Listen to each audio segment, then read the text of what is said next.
Today I want to talk about expenses and investments. I was talking about it with my wife last night, who is a super smart businesswoman.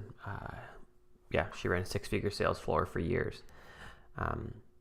So she's a great sounding board for me. And we were talking about two clients that I have currently.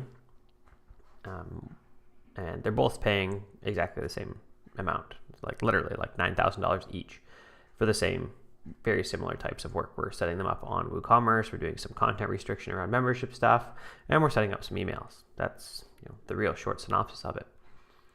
But there's a real big difference between the two. So one is a ministry.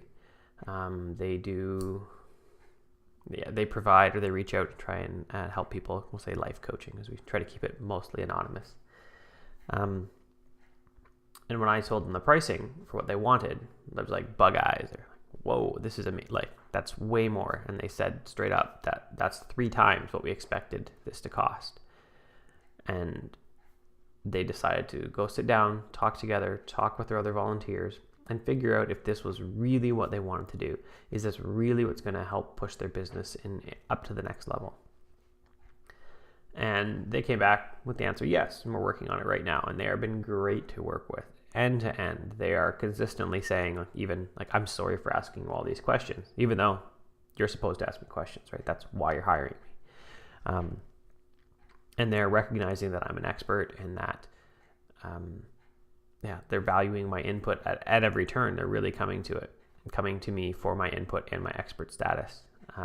Expert status makes me sound kind of hokey, but now my other client he's the 42 question a day client, right? Exact same dollars they paid, 42 questions a day, and they are calling me on night and on the weekends and stuff. And I simply don't want to do that. I know there's such a thing as service, not SLAs, that's not the right word, but like access agreements, where I'll be around for you if you pay me this much. And like the numbers that I come to when if you want to get me on the evenings and weekends all the time, like you're going to be paying me $20,000 a month, even if you never call me. That's just what it costs, because I don't want to do it. And I'd hire someone else to do it probably, or 2 people to do it instead. And as my wife and I talked about it, what it really came down to is the difference between these 2 people is that one, the ministry, views it as an investment.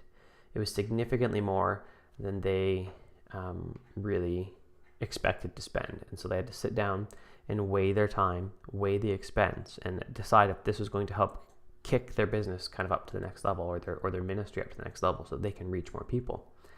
The other one has a healthy income. They have, and so does the ministry. The ministry does but like my budget alone is a good chunk of their income for the whole year. The other one, they have a really good income. Like, as I've looked at their numbers now, they're making, say, $30,000 a month almost, lots of months.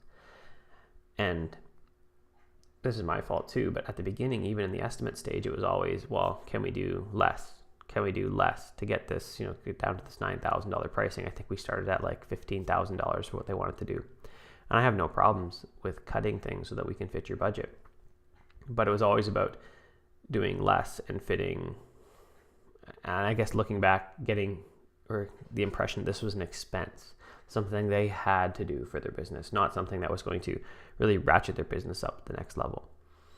And I really think that's an interesting dichotomy, with 2 clients getting almost exactly the same thing and entirely different ways of looking at it.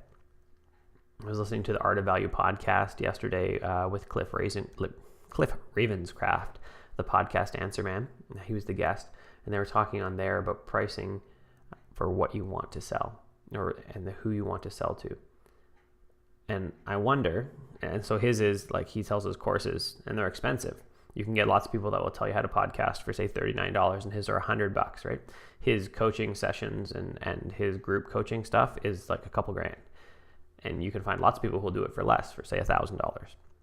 What he found was, when he was selling it for cheaper, is that he was getting these clients. I think it was like a $900 price he was selling it for originally. And he got these clients, and it says for these 5 weeks originally, you can ask me whatever questions you want. And they'd ask again, like 5,000 questions a day. And it was on and on and on all the time. And he said, well, that's what they wanted, but he was getting tired of it. And so when he upped it to $2,000, what he started finding was that these people valued his time. And after a second, they'd ask 2 or 3 questions, and they'd start saying, I'm really sorry about asking you these questions. And it's a shorter course. It doesn't have weekend access. And and he adjusted his pricing to who he wants to sell to. That's something I'm thinking about and that you need to think about too. For this first one, I should have, or for this client that's kind of a pain in the butt, I should have priced it into the spot where they'd have to look at it as an investment as opposed to just an expense on their income. Something that if I do this, it's a lot of money, but I'm going to make double, triple, quadruple that. Which is where this ministry is looking. They look at that and say, okay, well, even in our first phone call, we've got a lot of good information there. We're going to streamline a bunch of stuff. We're going to save time. This is a real investment in moving our platform forward. Whereas the other one just entirely views it as an expense and as, I guess, milking everything for as much as they can to get every last tidbit of anything out of me, out of their site, and out of all the work we've done. And honestly, that's not work that I enjoy, and I know you don't enjoy it either.